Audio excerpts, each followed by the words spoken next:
नृत्य करने लगी, नचने लगी। अब नचते नचते इधर क्या है कि राजा जो था वो कुर्सी खाली नहीं कर रहा था, वृद्ध हो गया था। तो लड़के ने षड्यंत्र बना रखा था कि आज रात्रि इसी नृत्य गीत में पिताजी को निपटा देंगे और हम गद्दी पर बैठ जाएंगे।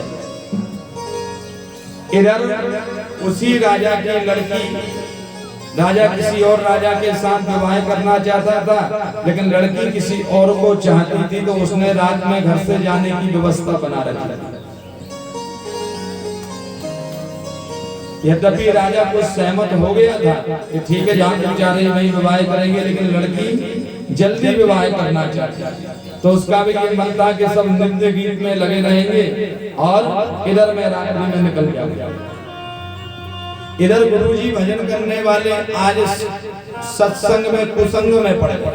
देखो सत्संग और कुसंग में थोड़ा सा अंतर होता है। सत्संग जीवन को बना देता है और कुसंग जीवन को बिगाड़ देता है। आज नृत्यांगना नृत्य करने लगी, संगीतज्ञ लोग संगीत बजाने लगे। अब बजाते बजाते रात्रि पूरी निकल गई। सुबह सुबह का समय चल रहा था, 3 बजे का पहर, नींद का पहर चल रहा था। तभी तबले वाले की ठाप में थोड़ा कमी आई। हाँ, हमारे सतीश भैया हंस रहे। रात भर हो गई, बजाते बजाते थक गए तो थाप मारना भूल गए। पैर और थाप साथ चल रहे थे और जब तबला बिगड़ा तो पैर गड़बड़ होने लगे नचने वाली। तो नचते नचते नचते नचते उसने एक लाइन बोली तबले वाले को संकेत कर। नाचती जा रही और नाचते नाचते बोली कि बहु बीती थोड़ी रही, पल क्षण मती गवाय, नेक पलन के कारण ना कलंक लग जाए। भाव ये था कि पूरी रात बीत गई है, बहु बीती, अब थोड़ी 1 घंटा 2 घंटा की बात है। सही से बजा। बहु बीती थोड़ी रही, पल क्षण मती गवाए। ये सोने में ये इतना 2 घंटे का समय बर्बाद मत कर। और नेक पलन के कारण ना कलंक लग जाए। ये 2 घंटा यदि गड़बड़ हो गया तो सारी रात की मेहनत पर पानी फिर जाएगा। तो तबला वाला समझा, उसकी नींद खुल गई और वो बेचारा सही से तबला बजाने लगा।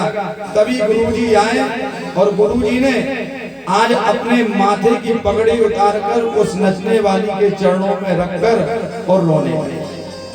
राजा ने देखा, अरे गुरुजी अपनी पगड़ी रख रहे। उसने कहा महाराज क्या हो गया?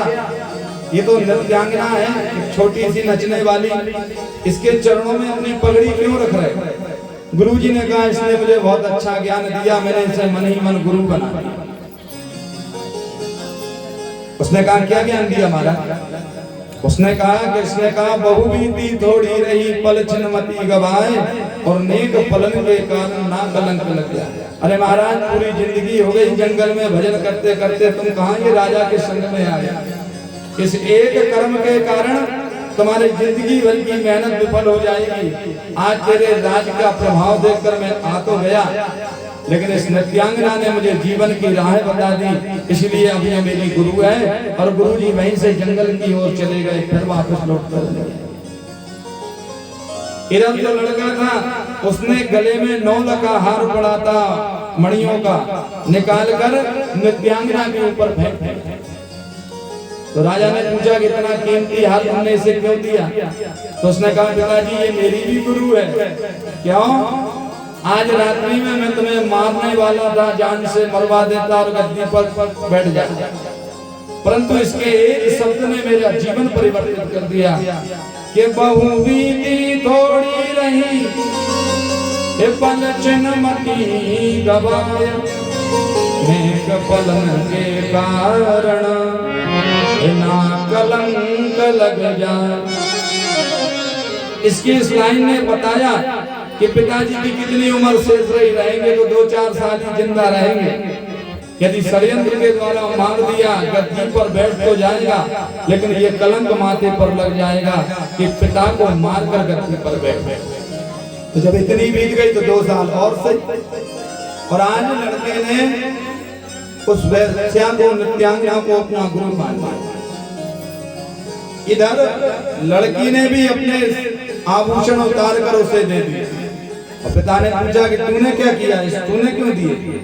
तो उसने कहा कि ये मेरी भी गुरु है, क्योंकि आज रात में आपका घर छोड़कर जाने वाली थी, लेकिन बात वही आई कि बहु बीती थोड़ी रही पलछन मती घमार, और नेक पलन के कारण ना कलंक लग जाए। घर से जाएगी तो जीवन में कलंक लग जाएगा। नारियों को बड़े संभल के चलना चाहिए। क्यों? नारियों को बड़ा संभल कर चलना चाहिए, क्योंकि ये मत कहना कि हम पुरुष हैं इसलिए कह रहे हैं, ऐसा नहीं है। लेकिन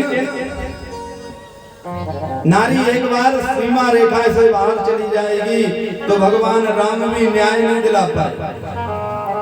जगत जननी जगदम्बा पराम्बा आदिशक्ति भगवती माँ सीता जब लक्ष्मण जी की खींची हुई रेखा को पार करके गई तो एक सामान्य से धोबी ने कह दिया कि महाराज हमने देखा है सीता 6 महीना कहाँ रह के आई, और राम प्रमाणित देते रहते।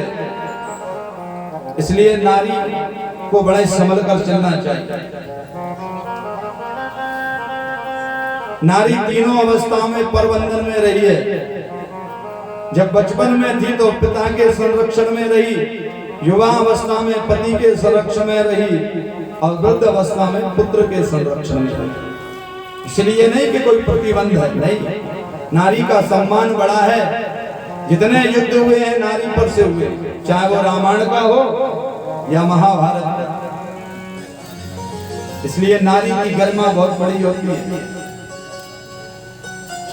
एक लड़की ने अपने पिताजी से कहा, महाराज पिताजी क्या आप भैया को हर कहीं जाने देते हो, मन चाह घूमता है, लेकिन ये बताओ